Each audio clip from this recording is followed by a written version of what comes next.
Hello guys! Welcome back to my channel, Grow with Lynn. Ayoko sana talagang i-share itong nakikita nyo sa screen ngayon. Kaso, gusto ko lang i-share guys. Kasi masakit. More than a week na unattended sila dito sa naka-ROS na to. Kasi diba tinanggal ng asawa ko yung bubong dito. Tapos, ganito na ang nangyari. Tapos, grabe talaga yung ulan dito sa lugar namin, guys. Actually, hindi ko feel yung summer. May summer ba? Parang grabe naman yung ulan. Tapos, may pusa pa, may manok. Kaya yun, nakakalungkot talaga ang area na to. Eto, napulot ko na nga to dito. So, hindi naman yan lilipad sa hangin. Kasi, nakatanim yan siya dyan.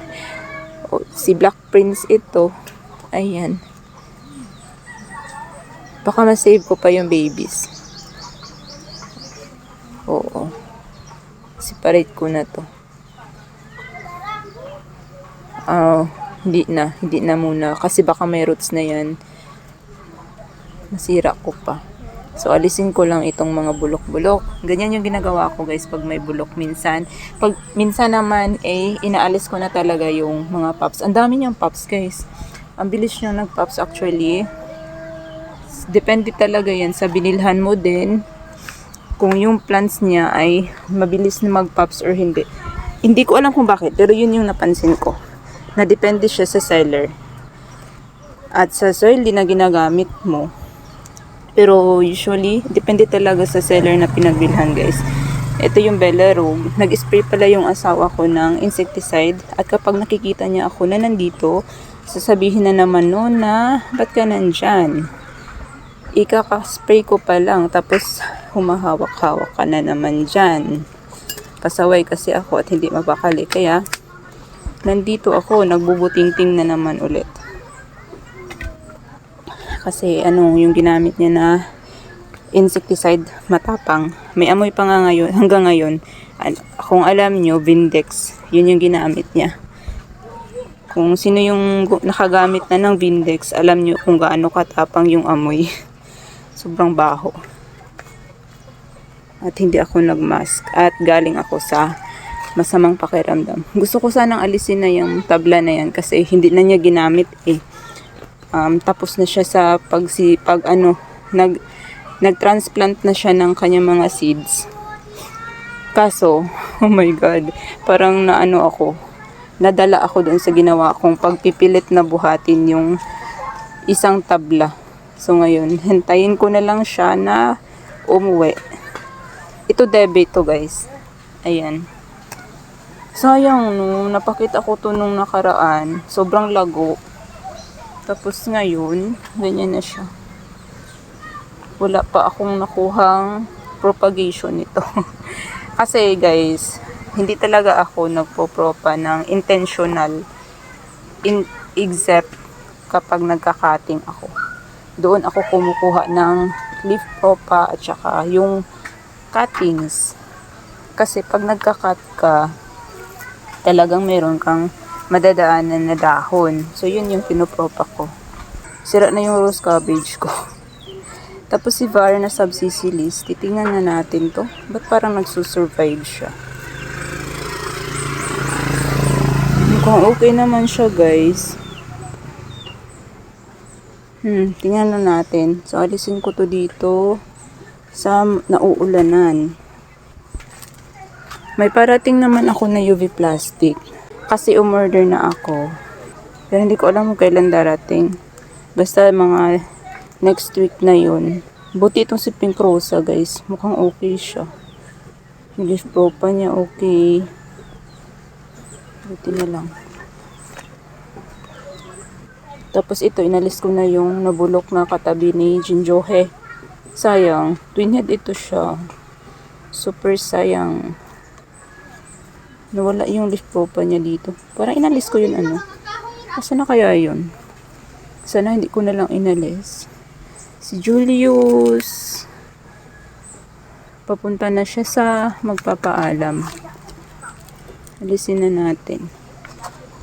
Tinamaan kasi yung mga dahon nila ng spray, medisina. Kaya Ganyan yung itsura.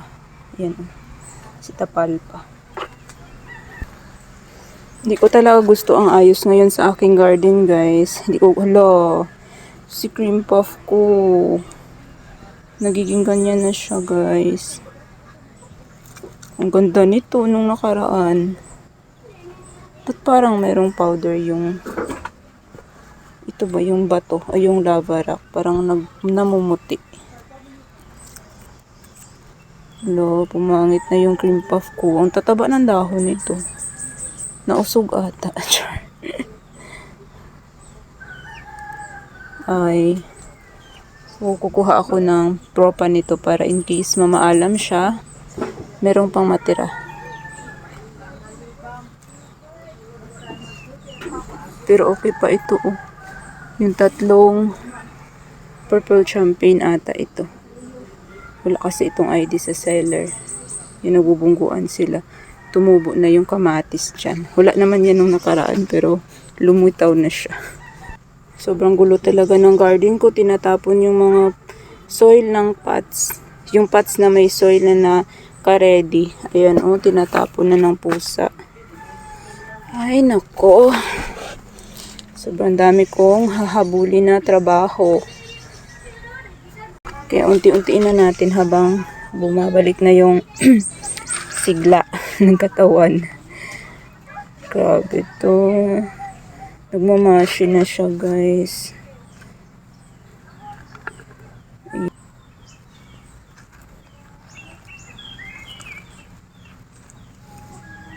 Hindi ko nakuha ng perfectly yung mga bulok sa ilalim. Kasi nahirapan ako maghawak ng phone. Isang kamay lang tayo.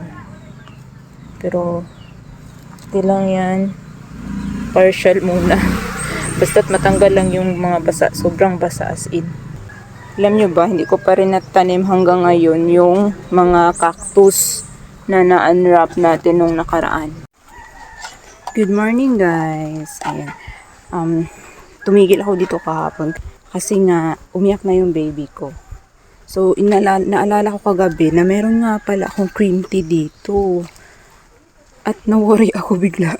Pero nandito siya, oh. Ayan. Okay siya, guys. In fairness. Gumanda pa siya. Pero, hindi ko alam kasi yung dati kasi, na-try ko itong na ROS. Pero hindi niya nagustuhan.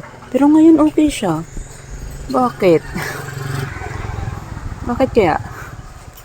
Oh, okay naman siya. Pumangit nga lang yung cream tea ko, guys, kasi nasira yung farina. Ayan siya. Tapos si Linda Jean. May damage din siya. Pero hindi siya masyadong nauulanan dyan. Pero basa pa rin. Basa pa rin siya. Siguro naaambihan to. Tapos walang araw, kaya hindi natutuyo. Yun yung drain. Aray. Yung raindrops ko, guys. Ito na yun. Matutumba pa ata si Chroma. Ayan si raindrops. Bumalik na sana yung drops niya. Pero nawala ulit dahil sa ulan. Ayan. Ganyan siya lagi. Mayroong mga dry leaves. Kahit nung hindi siya naka-ROS. Ganyan talaga. Ay. Ang lambot ng dahon, guys.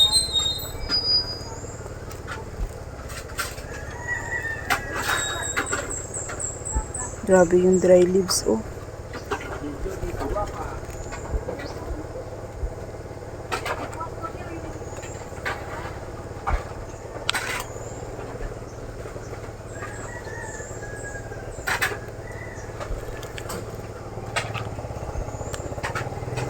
Ayan, nakahiga na siya.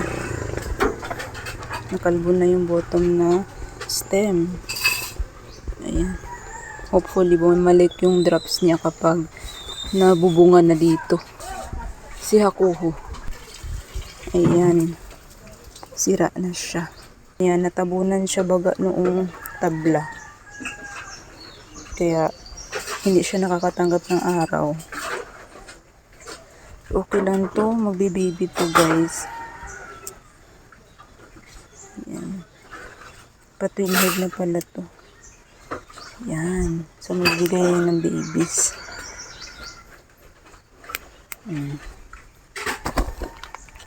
Isa pa to na may mga dry leaves. Lagi. So, yun lang guys for today's video and pasensya na ang pangit-pangit ng mga plants ko. Thank you all for watching and see you in the next one. Keep growing.